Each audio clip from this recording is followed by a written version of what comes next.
Yan, magandang gabi sa bawat isa. Pwede ba batiin mo ang katabi mo ng maganda ka pa sa gabing ito? Yan, di ba? Namiss nyo ba ang bawat isa? Di ba? Sa loob po ng ilang buwan, tayo po ay nagre-request na, Lord, sana po ang init, sana naman po ay umulan. Di ba? Sobrang init ng mga nakaraang buwan, tapos dumating si Bagyong Aghon. Di ba? Ina-expect natin, cuddle weather. Masarap matulog. Masarap may kayakap sa pagnaulan, di ba? Ay kaysa sa maging cuddle weather, ay bumaha. Yan. Ay, thank you.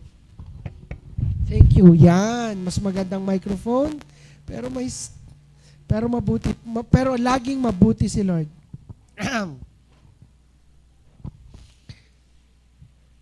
Welcome po. Palakpakan muli natin si Lord. Yan. Si Jesus ang Diyos na buhay sa bawat isa sa atin. And we believe that we are called to dominate. Sabihin nyo nga, natural dominion. Tinawag tayo ng Lord upang magtagumpay, maging victorious, to rule, to take over, to take charge sa lahat ng pangit na nangyayari, sa lahat nangyayari sa buhay natin, maganda man o pangit. And before we continue, meron bang first time sa kauna-unang ng pagkakataon nakarating sa ating service? Meron po ba? Meron po ba? Pwede bang taas ang kamay? Yes? Wala. Meron yan. Okay. Sa mga nanonood online, welcome po. Magandang gabi po sa bawat isa. Ako po si Pastor Finney Plata. Ako po ang senior pastor dito sa ating church na napaka-blessed. And we believe that the power of God is in our lives. Sino dito naniniwala makapangyarihan ang Diyos sa buhay niya? Amen. And because of that, sino dito naniniwala kaya niyang talunin lahat ng sitwasyon, problema at nadating sa Kanya? Amen. So before we continue, let's all stand up and let's declare our calling verse. Luke 4:18 up to 19. 1, 2, 3, go. The Spirit of the Lord is upon me because He has anointed me to preach the gospel to the poor. He has sent me to heal the brokenhearted, to preach deliverance to the captives and recovering of sight to the blind, to set at liberty those who are bruised, and to proclaim the acceptable year of the Lord, for our God is Jesus, the Anointed One. And let's declare our culture, kung sino ka. 1, 2, 3, go. I am a blessing. I am anointed. I am a deliverer. I am a good follower. I don't destroy, I build. I am not seasonal. I appreciate everyone and everything. I am part of something big. I am in partnership with Christ, and I am not extreme. Sige po, maaari na po tayong umupo. Yan po, last week wala po tayong Sunday kasi bumagyo. Yan, bumagyo po. Sino po dito ang naligo sa ulan? Wala. Si Liza lang. Sino dito ang parang kulang yung kanyang link Sunday kasi walang church? Sino po yung ganon? Diba? Parang pa'y kulang. Hindi ko nakita ang bebe ko. Ay, iba pala yan. Si Arthur. So, 2 weeks ago sa ating supernatural dominion, we've talked about how the Holy Spirit will dominate. Kung paano dapat ibigay natin ang manibela sa Holy Spirit. Kung paano maging sensitive at maglakad kasama ang banal na Espiritu. And last week, we've talked about yung mga strongholds. Taas ang kamay ng mga sinisira na mga strongholds sa buhay niya. Yung mga kasinungalingan, yung mga bahay na itinayo ng kaaway, sirang-sira na yan sa buhay natin. At ngayong gabi, may pag-uusapan tayong napakagandang bagay. So, ako po ay, sa mga nakakalam, ako po ay teacher sa BSU. Yan po. So, tapos na po sa BSU yung pasok, sem break na po. Sino po dito ang BSU? Taas ang kamay. Yes. Sino may marka na, may grades na? Yeah. Sino ako po, naibigay ko na lahat ng grades ko sa estudyante. Wala naman akong binagsak. Nakakaawa naman sila kahit paano. At alam nyo po, bilang isang teacher, sa BSU, napakadaming isusulat bago ka makapag-submit ng grade. Hindi kagaya sa high school. Sa high school, ilalagay lang ng teacher kung anong grade nung quiz, nung exam, nung final project, and then sa Microsoft Excel o sa Google Sheets, lalabas na yung final grade. Tapos yun na. Pero sa BSU, hindi. Gagawa ka pa ng dokumento, gagawa ka ng 10 dokumento, kada section, gagawa ka pa, at sa dokumentong yon may 15 page na sasagutan mo isa-isa na ang daming tanong bago ka makapag-submit. Last sem po, nung ako'y nagtuturo, ang hirap. Sino po dito yung sumuko na sa mga pinagagawa sa kanya? Wala pa naman, ano? Naranasan ko last sem, ang daming paperworks, tas ako'y litong-lito nangarag na, kinuha ko yung aking papel, tas niloloko ko mga co-teacher ko, sabi ko, ayoko na. Itatapo ko na yung mga gato kakapal-kapel. Ayoko na, ang hirap. Tapos pagka ganun ko, joke lang, hindi ako sasahod, yung mga gana. Wala akong sahod. Ayoko. Alam mo yung, ang hirap. Yung ginawa kong pag-compute ng grades last sem, inabot ako ng 1 linggo para matapos lahat ng mga requirements. Pero dahil nasanay na ako, ay alam ko nang gagawin ngayong sem. Ngayong sem, nagawa ko lamang po yun ng ilang oras. Hindi 1 linggo. Yun. Sanay na eh. Parang okay na ako eh. Okay po. Pangit sa live? Thank you everyone. Okay. Sino dito yung sanay na may nangyayari sa buhay niya na parang ay hindi maganda mangyayari, ay mahirap naman ito pero sanay na ako. Sanay na ako na itong challenge na ito yung nangyayari na itong ganito yun na naman. Sino dito yung ay kahit pangit ang nangyayari, sanay na gano'n? Taas po ang kamay. Si Dom lang, konti lang. Yan. Ako lang. Alam niyo po, sino dito ang naniniwala na hindi kalooban ng Diyos? Na may hindi kalooban ng Diyos na hindi ka magtagumpay sa buhay mo? Sino pala dito, padadaling ko ang tanong, sino dito naniniwala kalooban ng Diyos magtagumpay ka sa buhay mo? Di ba? Ayaw ng Lord na lagi kang talunan. Tingnan mo nga yung katabi mo, mukha ba yung talunan? Hindi yan mukhang talunan. At minsan, tumaas tayong kamay, sanay na tayo, pero matatanong natin, parang, ba't nabalik ako sa dati? Marami po ako nakausap muli dito sa church, at kahit mga ibang Christian, ang sinasabi niya sa akin, Pastor, bakit parang nabalik ako sa dati? Pastor, napagtagumpayan ko na yung pagsubok na yan. Pero, yun na uli. Pero bakit parang nahuhulog uli ako? Parang, alam ko na, ako ay matagumpay, pero pag sinubok uli ako sa pagsubok na yun, kapag tinempt uli ako sa temptation na yun, bakit parang nakagat uli ako sa mansanas ni Eva at ni Adan? Di ba bakit parang ganon? Alam niyo po, hindi tayo nabalik sa dati. Hindi tayo nabalik sa dati. Ang nangyayari, yung pagsubok na yon ay hindi mo lang alam uli kung paano mapagtagumpayan. Sa tunay, hindi nagbabago ang teknik ni Satanas. Ang teknik ni Satan kay Eva at kay Adan ay yung pa rin ang teknik sa atin. Teknik sa iyo, pakagatin ka ng mansanas. Magsinungaling sa iyo. Ang problema, tayo ay usually ay uto-uto. Taas ang kamay ng uto-uto. Grabe, umamin. Diba, si Satan, he is the father of lies. Yun lang ang teknik niya eh. Inuto niya si Eva, kakainin mo nga yan. Di ba pag kinain mo yan, magiging God mode ka? Ay kawangis na ng Diyos si Eva at si Adan nun. Kawangis na Lord. Literally, magkamukha si Eva at si Adan si Lord. Pero inuto pa, pag kinain mo nga yan, magiging Diyos ka. Kung kay Eva, sinabi ko, kung ako'y magiging Diyos, ba't hindi ka kumain? At ginano ko yung ahas. Sabi ni Satanas, oo nga, no?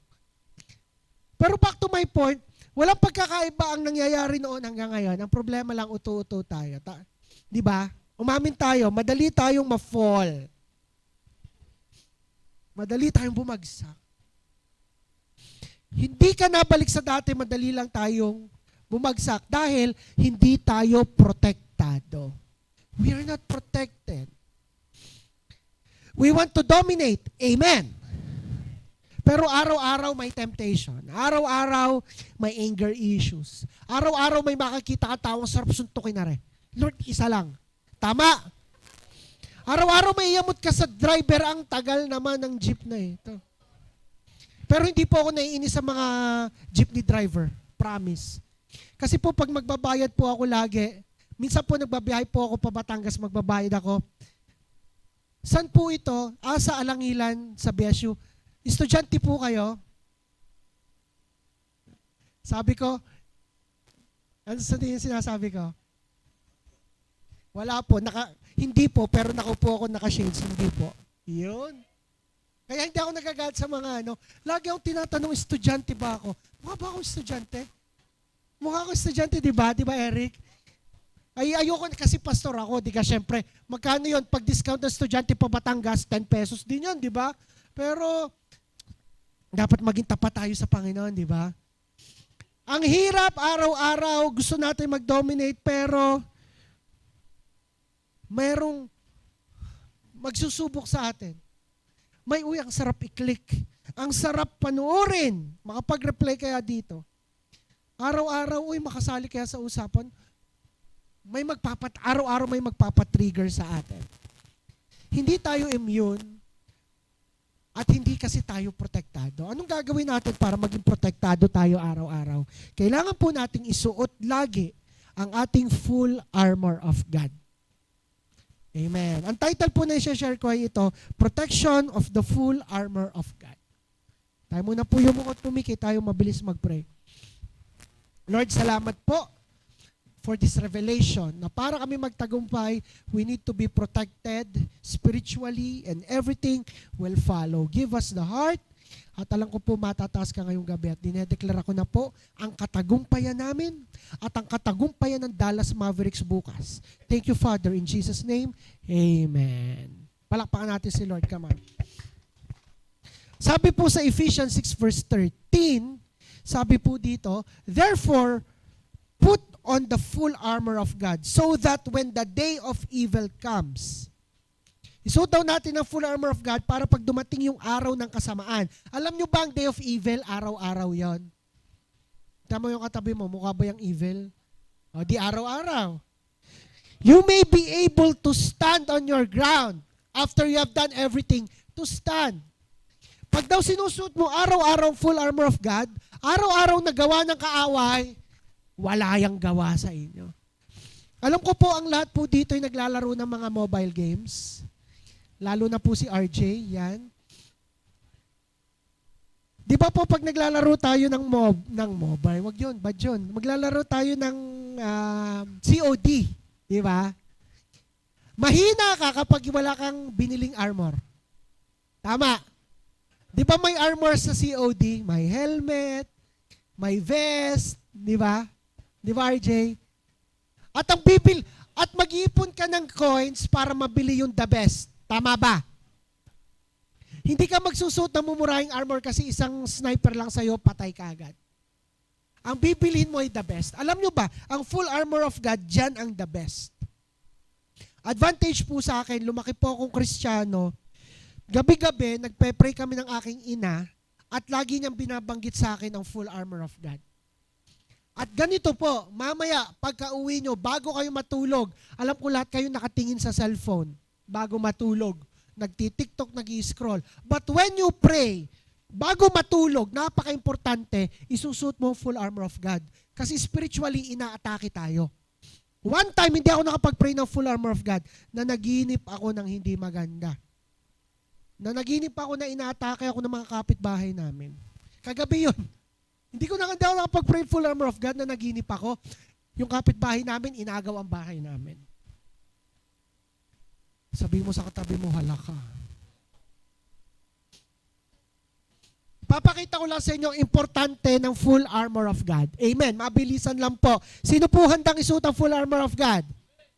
Number 1, helmet of salvation. Yan pong armor na yan is mga armor ng mga in the first century ng mga Roman soldiers.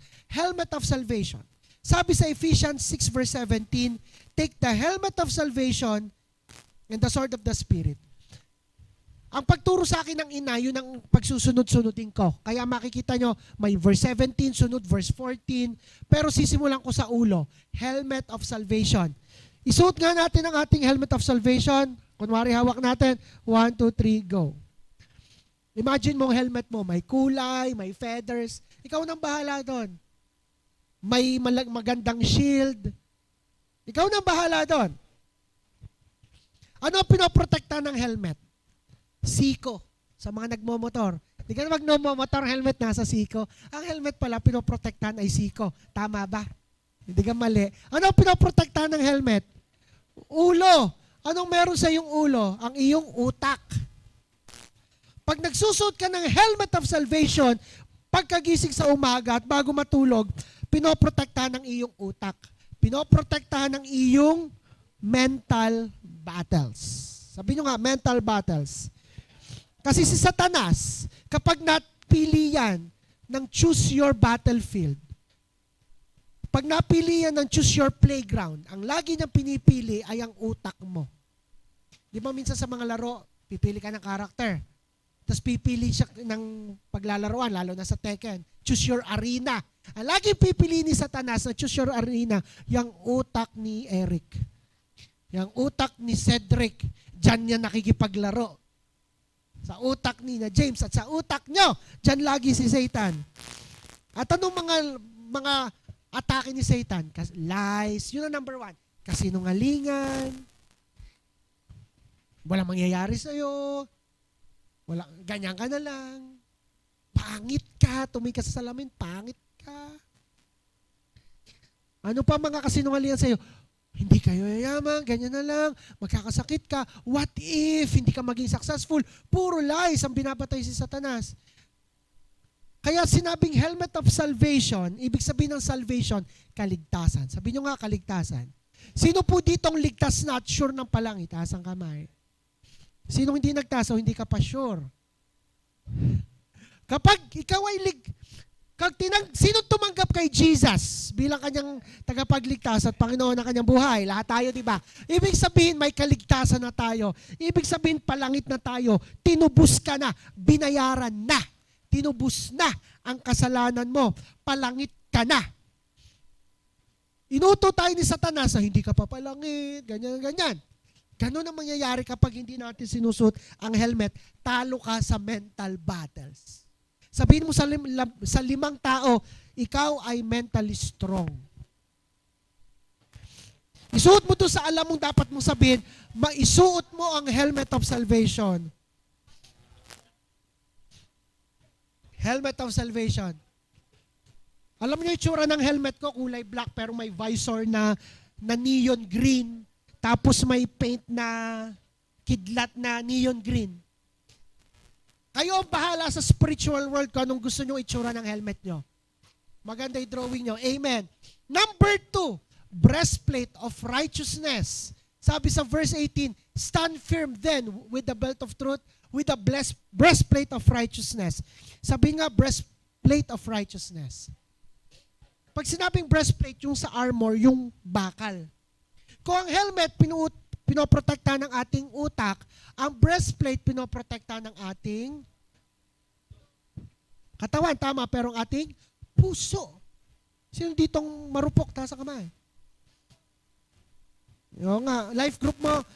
So si Maria, si Jem, si Gloria, si Kat, si Roslyn, mga marurupok. Kung ang helmet ay pinoprotekta ng ating mental well-being, ang breastplate na napakamahalaga ay pinoprotektahan ng emotional well-being. Alam nyo kasi Satanas, may sibat yan. Ang kaaway may sibat. Pag nakita niya na, walang breastplate, isang sibat ka lang yan, agad dyan, tarak agad. At minsan ipapadala niyan si Cupido. Lilipad-lipad. Cupido, kita ko si Cedric walang breastplate. Bukas na bukas ang puso niyan. Atakihin mo yan. Pag gano'n ang pana, syok! Pagkatama, butas, biglang may nag-notif. Biglang may nag-notif. Tusok agad. Nakita ni Satanas walang breastplate of righteousness. Pinagsasabihan ka ng magulang mo, ganyan. Inatake ang puso mo, tsak. Naging tampuhin ka agad, lagi lang ako nakikita. Pag sinabing righteousness, sabi nyo nga, righteousness. Ano po sa English to? Katuwidan, pagiging matuwid. It means, ang righteousness ay matuwid ka na. Ulitin ko ha, na. Okay ka na. Matuwid ka na sa harap ng Diyos Ama. Hindi dahil sa ginawa mo, hindi dahil sa ginagawa mo, hindi dahil sa gagawin mo. Paano ka naging matuwid sa mata ng Diyos Ama? Dahil sa ginawa ni Jesus sa cross. It means okay ka na sa mata ni God kasi si Jesus ang righteousness mo. Ang katuwidan mo. Kaya kailangan mo isuot yung breastplate para malaman mo sa puso mo, okay na ako sa Lord. Nagkamali ako, mahal ako ng Lord. Nagkulang ako, babawi ako, mahal ako ng Lord. Hindi tayo lalamunin, hihigupin ng emotions natin. Isuot mo nga ang iyong breastplate of righteousness, come on. At pag suot mo, may symbol dyan. May crest, may logo. Ikaw na ang bahala doon. Number 3, the belt of truth. Stand firm then with the belt of truth. Kung mapapansin nyo, ang belt nung Roman soldier ay parang kulay brown, tapos parang palda lang siya, pero may pantalon siya. Ang belt, ibig sabihin, para na yung armor, pababa. Pag wala kang belt, anong mangyayari sa iyo? Ano? Tama. Pag wala kang belt, anong mangyayari sa iyo? Ikaw ay mahuhubuan. Kapag walang belt, hindi matibay yung pagkakakapit. Kaya sabi doon, stand firm then. Magpakatibay kayo. Kasi ang belt, yun ang nagpapakapit sa iyo. Ang tanong, saan ka nakapit? Kung wala tayong sinusuot na belt of truth, saan tayo nakapit? Sa patalim, sa sinasabi ng ibang tao, sa alam mo, sa nababasa natin, sa napapanood, sa na-scroll natin, kapag wala tayong belt. Pero pag meron tayong belt, saan tayo nakapit? Sa truth. Anong Tagalog sa truth? Doon tayo nakapit sa katotohanan. Natibay ang identity mo. Pag sinusuot mo belt of truth, natibay ka kung sino ka. Natibay sa iyo yung mga katotohanan alam mo na.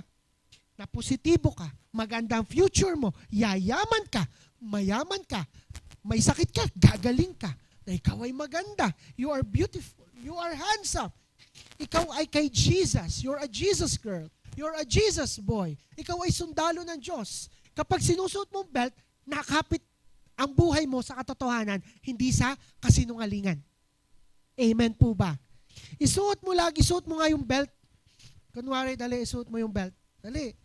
Para tayong dapat dinedeklara to. Amen. Tanungin mo katabi mo kung naisuot mo na. Pag hindi ganito, sa sasakyan meron ding seatbelt. Mabilis ka magpatakbo at nabangga ka at wala kang suot na seatbelt, anong mangyayari sa'yo? Tatapong ka, maaksidente ka. Pag wala kang suot na belt, ang sabi nga, mahuhubuan ka. Pag nahubuan ka, makikita ang iyong underwear. Pag nakita na ibang tao, pagtatawanan ka, mapapahiya ka. Kaya isusuot natin ng belt of truth para lagi tayong matagumpay. Palakpakan muna natin si Lord. Helmet of salvation, breastplate of righteousness, belt of truth. Number 4, shoes of gospel of peace. Ephesians 6:15, and with your feet fitted with the readiness to come to the gospel of peace. Kung wala ka sinusuot na sapatos, walang direksyon ang iyong buhay. Kahapon po, may pinag-pray po ako na bata, grade 12 siya.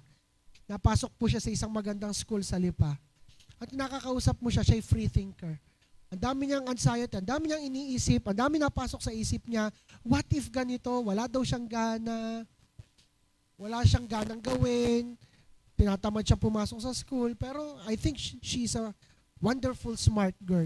Pero isa sa sinabi niya, I don't know what will happen to me. I have no direction in life. Di ba it sucks? If we have no direction, hindi mo alam ang mangyayari sa'yo. Ayaw natin na hindi natin alam kung saan tayo patutungo. Amen po ba? Ayaw natin na hindi natin alam na maganda ang mangyayari sa buhay natin. It sucks kapag, that is my term ha.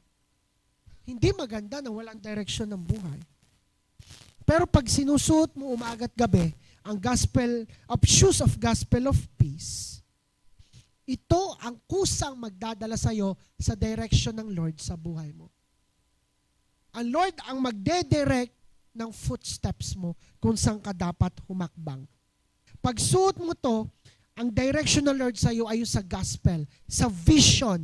Ano nga ang ating vision? Ang vision natin ay win souls, make disciples, kasi yon ang direction na may purpose.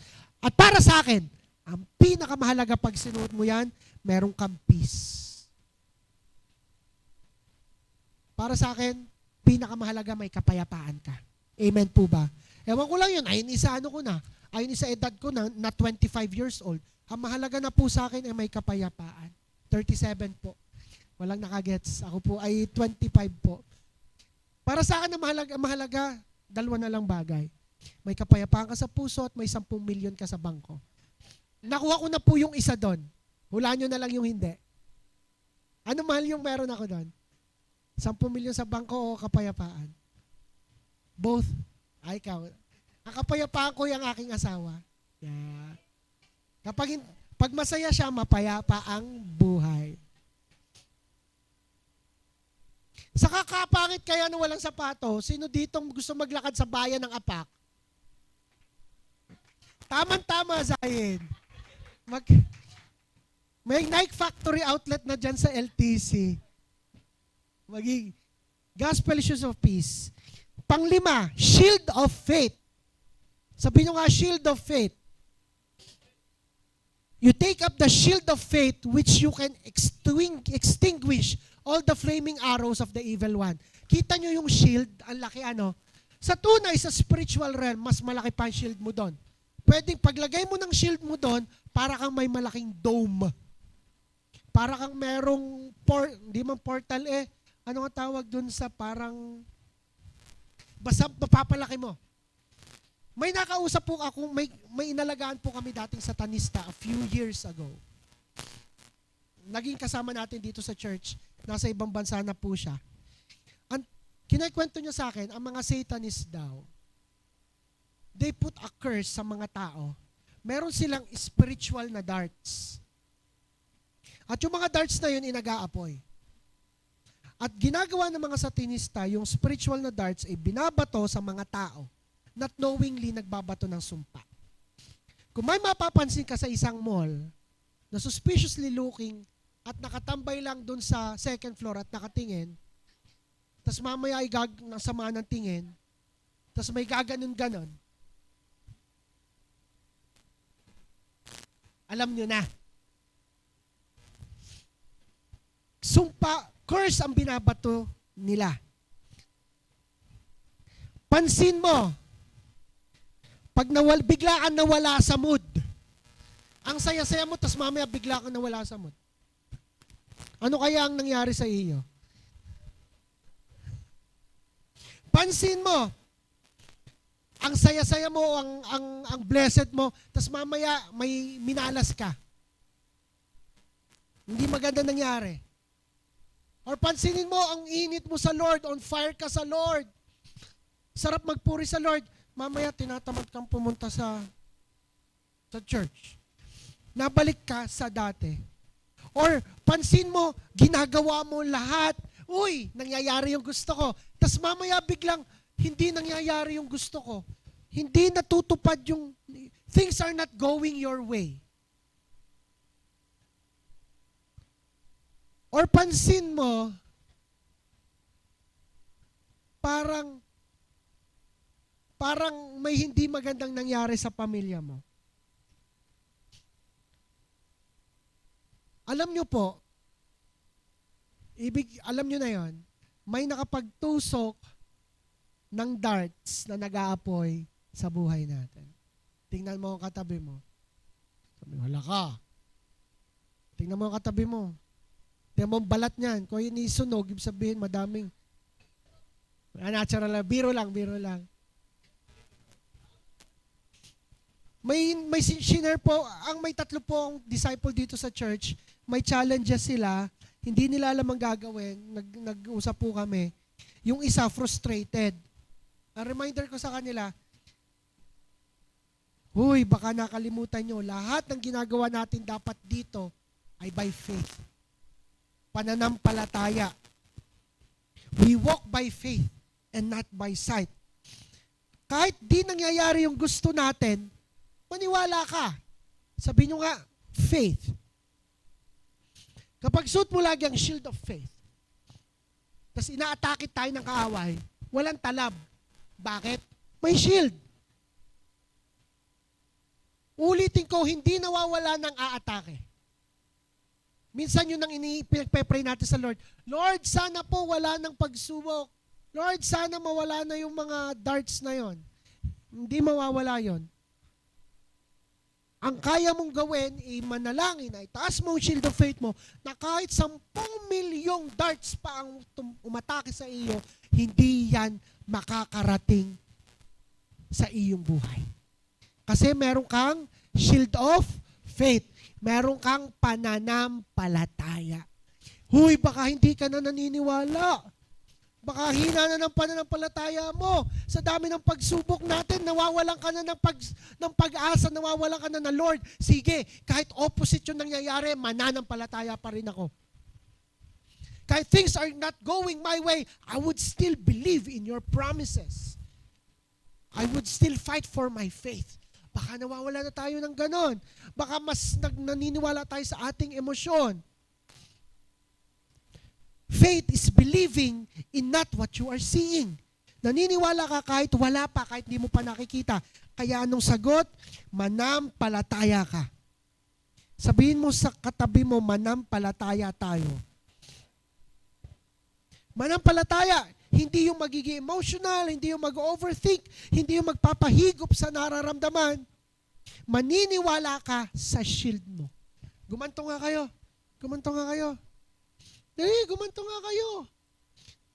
Alam ko naman kayo naglalaro ng MOBA yung iba dyan, at alam ko may shield kayo. Ilan na shield nyo? Ang laki, di ba? Ang shield ko sobrang laki. May shield ka. Isuot mo ang shield mo ngayon, come on. At alam mo, kahit marami pang nag-aapoy na araw, walang talab yan sa'yo. Amen. Number 6, ito maganda, sword of the Spirit. Yan. Take the helmet of salvation and the sword of the Spirit. Hindi lang tayo puro depensa, atake din. Alam niyo pong espada ko, nakita ko sa spiritual realm. Kung makikita niyo, espada lang niya parang gulok. Ang espada ko, sobrang haba, siguro 8 feet, tas gantong kakapal. Tapos may ukit siya na maganda, tapos kulay red ang handle. Tapos pag itinaas ko, nag-iilaw siya na kulay, parang nag-aapoy siya. Naliwanag yung shield ko. Kahit mo 8 feet na shield, pag atake ko, tsak! Sanay na po tayo mag-deliverance. Amen. Ilang beses ko nang ginamit ang aking espada sa deliverance at sinasabi ng mga evil spirit, takot na takot sa espada ko. Ang laki ng espada mo! Ayaw na ayaw ilapit yung espada ko. Ano itsura ng espada mo? Baka karayom. Kasi hindi ka nagpe-pray. Ano itsura ng espada mo? Gayayon. Baka pag tinusok mo sa masamang espiritu, tumawa lang at nakiliti. Hindi pa nakatalab. Ano itsura ng espada mo? Baka ang ganda ng espada mo sa MOBA, pero sa spiritual world, nako. Dapat paano po palakihin, pastor, ang espada? Sword of the Spirit. Sabi doon, which is the Word of God.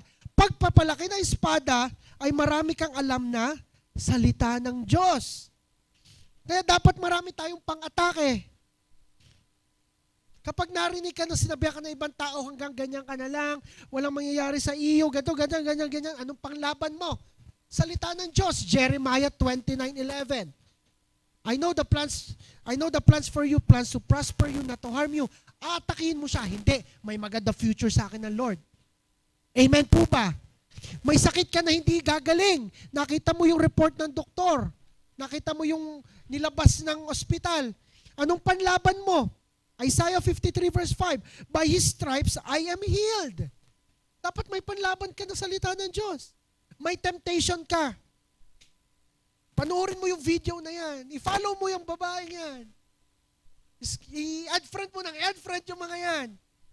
Mahalin mo yung maling relasyong yan. Anong panlaban mo? 1 Corinthians 10 verse 13, my God is faithful, I will overcome this. I will overcome any temptation in my life. Lahat tayo sinusubok. Amen po ba? Sino po dito hindi sinusubok ng buhay? Taas sa kamay ang lagi sinusubok. Kapag tinanong ka ng sitwasyon, ng kaaway, sino ka ga? Di ba Christian ka? Di ba na-attend ka doon sa church? Ba't ganyan pa din? Ano nga yung mga pangako? Ano nga yung pangako sa iyo ng Lord? Ano yung sasagot mo? Hindi ko na po maalala, Your Honor. Kasi yun ang sa ulo, nanonood tayo ng hearing serye. Wala tayong sa ulong Bible verse. Ano nga pangako sa iyo ng Lord? Hindi ko na po maalala, Your Honor.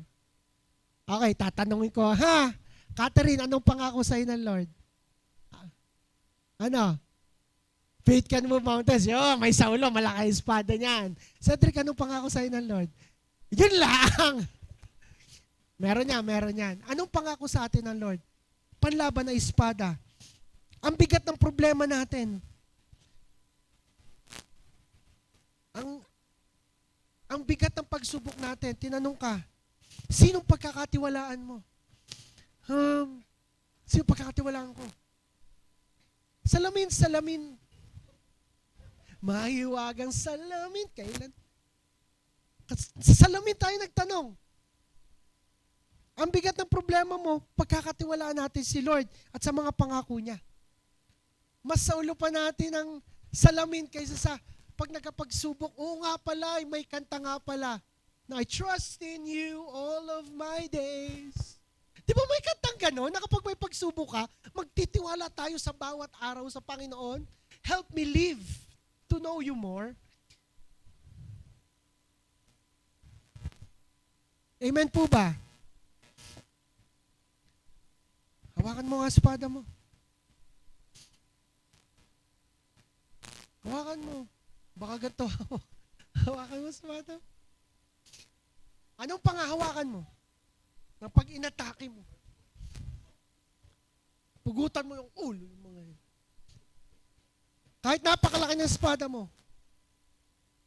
kayo nang bahala kung anong SS ang gamit nyo sa espada nyo. Kayo nang bahala. At ang panghuli na armor of God, isa-isahin nga natin, helmet of salvation, breastplate of righteousness, belt of truth, shoes of gospel of peace, shield of faith, sword of the Spirit. Anong panghuli? Meron pa ba? Anong last? Praying in the Spirit. Naisuot mo yung keyboardist please, whole band. Naisuot mo yung whole armor of God. At ang pampatibay nito, pang plus ng armor, ay praying in the Spirit at all times and on every occasion. Stay alert and be persistent in your prayers for all the believers everywhere. Kaya sinasabi ko, pagkagising sa umaga, mag-pray ka, isuot mo yan, at bago matulog sa gabi, isuot mo yan.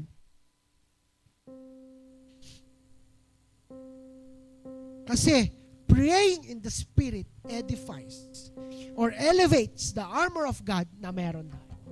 Kaya gabi-gabi tayo nagpe-pray. Monday, Tuesday, Wednesday, Thursday, Friday, Saturday. Gabi-gabi, Sunday, dito sa church, nagpe-pray tayo. Meron tayong online prayer. May soaking tayo.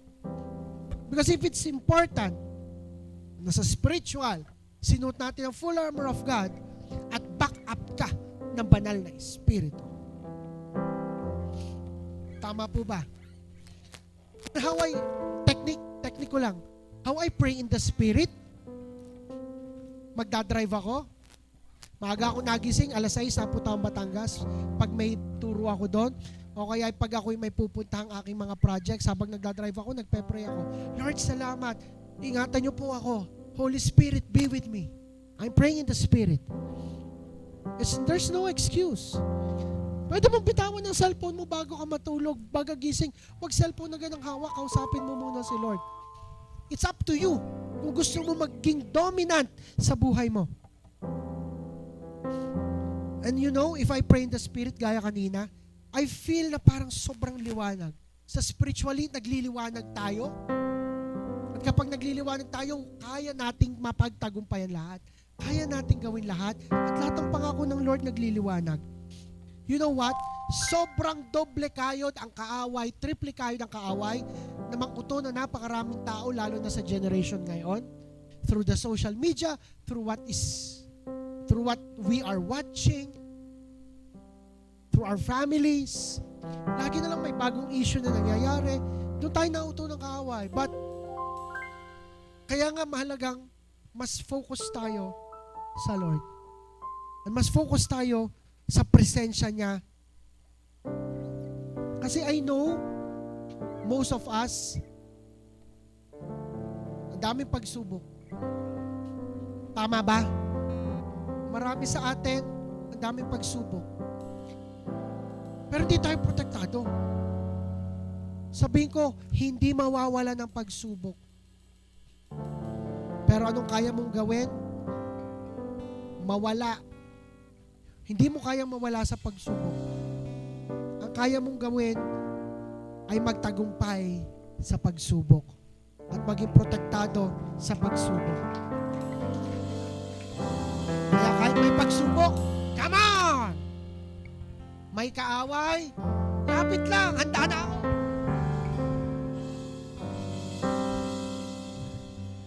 Pag may pagsubok na naman, may sitwasyon na naman, may naging problema sa pamilya mo, come on! Laban na uli, shield of faith, sword of the spirit, helmet of salvation. Feeling mo, nauuto ka na naman, nagiging emotional ka na naman, nagiging distraught, distressed, depressed, lahat na ng S. Gano'n naman, hinihigop ka na naman ng emotion mo, na hindi ka na makakatulog. Tapos, alam mo yung paano maging gano'n, yung emotions mo, hinihigop ka, gusto mong tumingin lagi dito, tapos may bubulong sa'yo, gayatin mo nga ang iyong garni. Gayatin mo nga ang garni mo. Hindi ka na gano'n. Ikaw ngayon ay may espada, ikaw ngayon ay may breastplate, na kapag inaatake ang puso mo, inaatake ang isipan mo, may panlaban ka na. Kasi alam mo, anak ka ng Diyos, may plano sa iyo ang Diyos, maganda ang mangyayari sa iyo, magiging professional ka, matutupad lahat ng pangako mo, gagamitin ka upang magligtas sa napakaraming tao. God is gonna use you. You feel layo mo sa Lord kasi you're stuck sa isang sitwasyon, problema, kasalanan na hindi mo mapagtagumpayan. Lapit lang sa Lord. That is what God is doing. Anak, lumapit ka lang sa akin. Akong bahala sa iyo. Meron kang helmet. Ligtas ka sa akin. Sino po dito naging excited sa armor of God sa kanyang buhay? Amen. Palakpakan muna natin si Lord. Come on. So this, napakaganda ng ating series. I encourage everyone sa Sunday. Baka sabihin nyo, wala sa Sunday, meron ng Thursday. Meron tayo sa Sunday. Itutuloy po natin ito at sa Sunday, ituturo po natin, pag-uusapan natin, pagputol lahat ng generational curses sa ating buhay. Come on. And you know what? Kayang-kaya mo nang putulin ang generational curses na yun. Kasi kita mo, laki ng espada mo. Itaas mo nga ang espada mo, itaas mo. Ano yung tsura ng espada mo? Akin yung nag-aapoy na parang laser na may kulay pula. Ano yung tsura ng espada mo?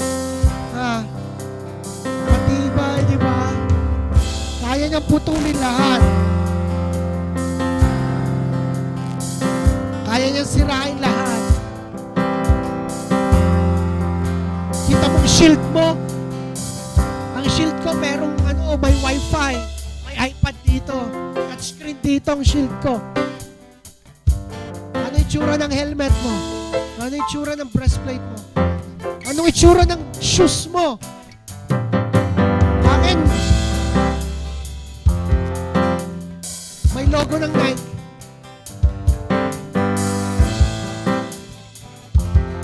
Sino dito ang matagumpay? Come on. Sino dito magtagumpay? Amen.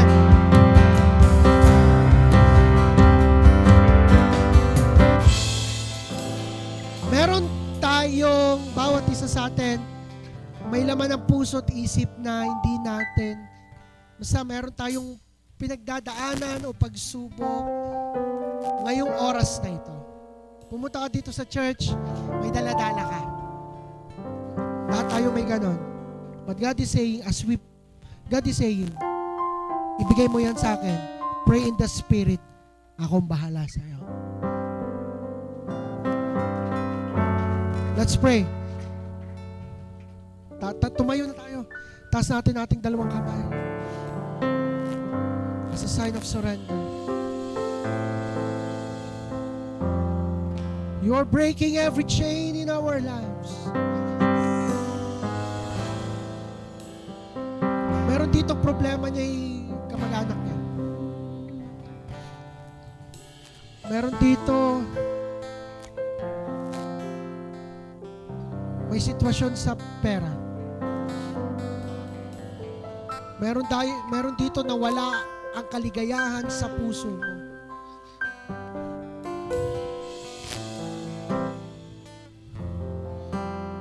Meron dito feeling mo nabalik ka sa dati. Meron dito nahihiya ka sa kay Lord.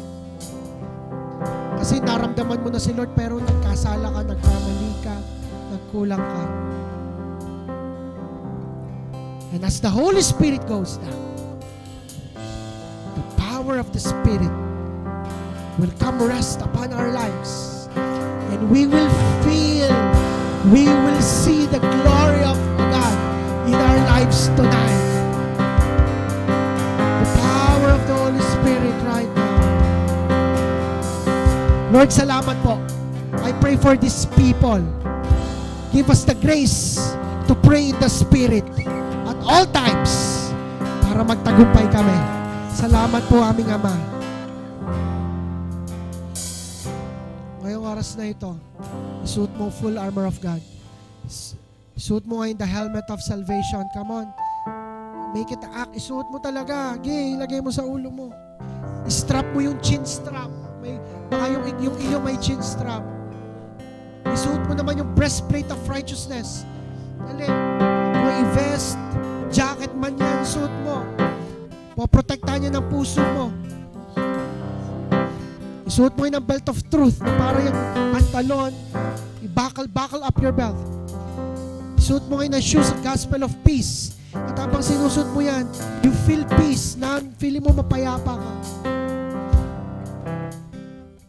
Ibandera mo, shield of faith mo. Taas mo. Sabay ng sword of the Spirit mo. And declare this. In Jesus' name. Mahina. Sabihin mo, in Jesus' name. I am declaring by the power of the Holy Spirit, I am victorious. I am joyful. I am loved. I am on fire. Salamat, Jesus. Ako'y mahal na mahal mo. At mahal na mahal kita, Jesus. Mahal na mahal kita, Jesus. Thank you, Father. In Jesus' name. Pagbilang natin 3, isigaw natin to, I love you, Jesus, ha? 1, 2, 3. I love you, Jesus! Isa pa, come on, galing sa iyong puso. Kita mo ngayon ang iyong sarili habang nakapikit ka. Suot mo full armor of God. Sigaw muli, I love you, Jesus. 1, 2, 3. I love you, Jesus! Come on, palampakan mo siya, come on. To God be the glory. In Jesus' name. Amen. Amen. Palampakan muli natin si Lord. Sabihin mo sa katabi mo, ang ganda ng armor mo.